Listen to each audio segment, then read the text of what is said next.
Hey everyone, it's Maria here. If we haven't met before, my name is Maria Sundlov. I'm the personality decoder. And today we're talking about unsolicited advice and how do you deal with it? So if you have any particularly great points that you found on how to deal with unsolicited advice, please do pop them into the comment section. I'd love to hear from you as well. So something I wanted to cover today around unsolicited advice is that it can really be a waste of breath. And the reason why I'm saying that is because often the person who's giving unsolicited advice goes unheard. So we feel like we haven't actually been heard with what we're trying to help the other person with.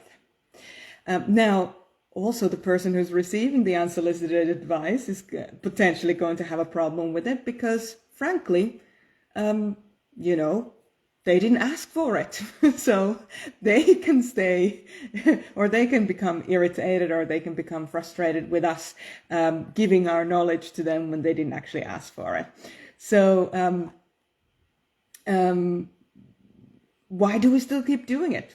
What drives us in giving unsolicited advice? And we're going to take a deeper dive into this in our tutorial in sundlov.com. But right now, I'm going to go through some bullet points with you. So number one, reason why we keep doing it is because we believe that we have knowledge that the other person doesn't have. And so we believe that we can support the other person with what they have going on, regardless of whether they want the support or not. So we can actually we can be in a pattern of toxic helping.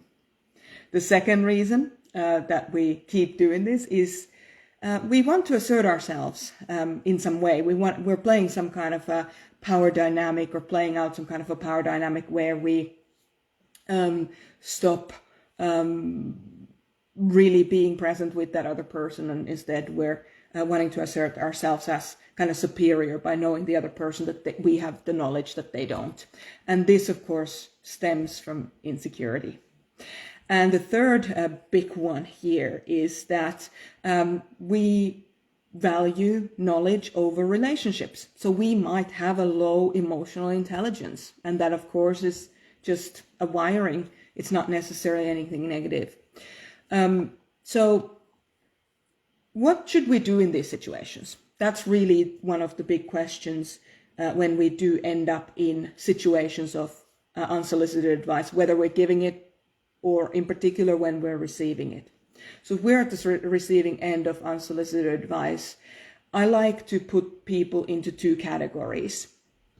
So I would like to put people in the category of trusted and respected friends. And the second category that I like to put people in is a random person that you don't really know, that you don't really care about their advice, or they don't really know you. So where is their advice coming from anyway?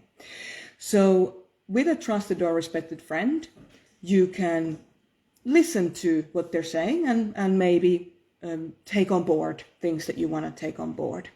So you listen to understand what their perspective is because you understand that they're coming from a space of, wanting to help you. The second thing you can do with a trusted or respected friend is take on board the things that are really helpful for you. So you listen to them and then you take on board the things that do work for you. And you might discard the things that don't really work for you.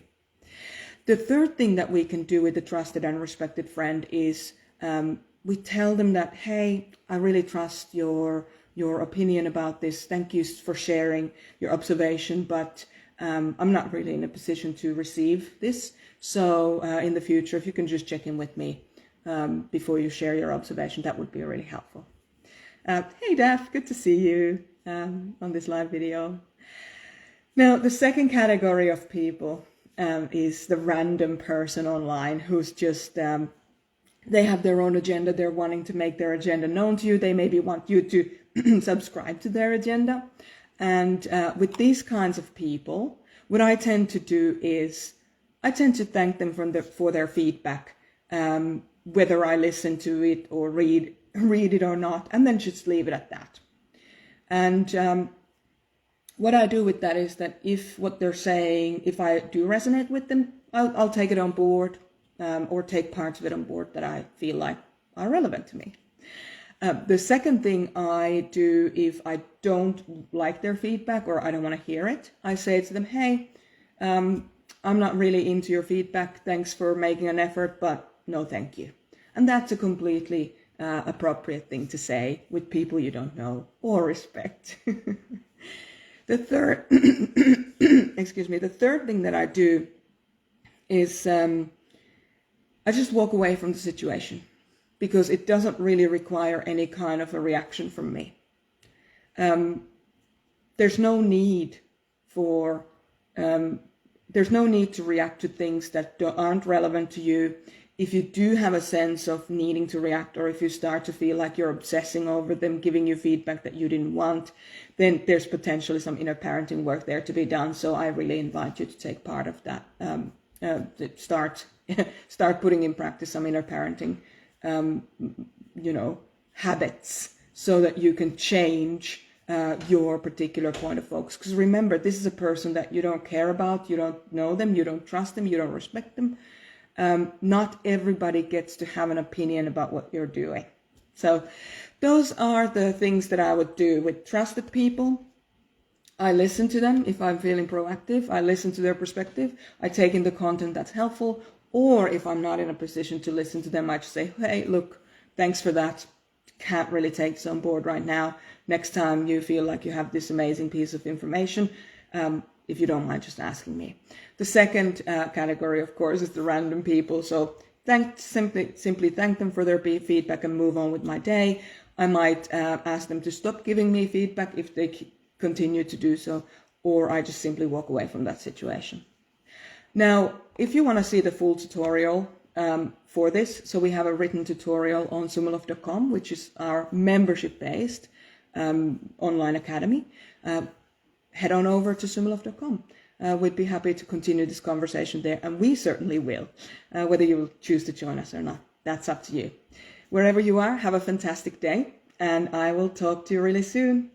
Thank you, everyone who tuned in live here on Facebook and here on YouTube. Thank you very much, and we'll talk to you soon. Take care, everyone. Have a great day.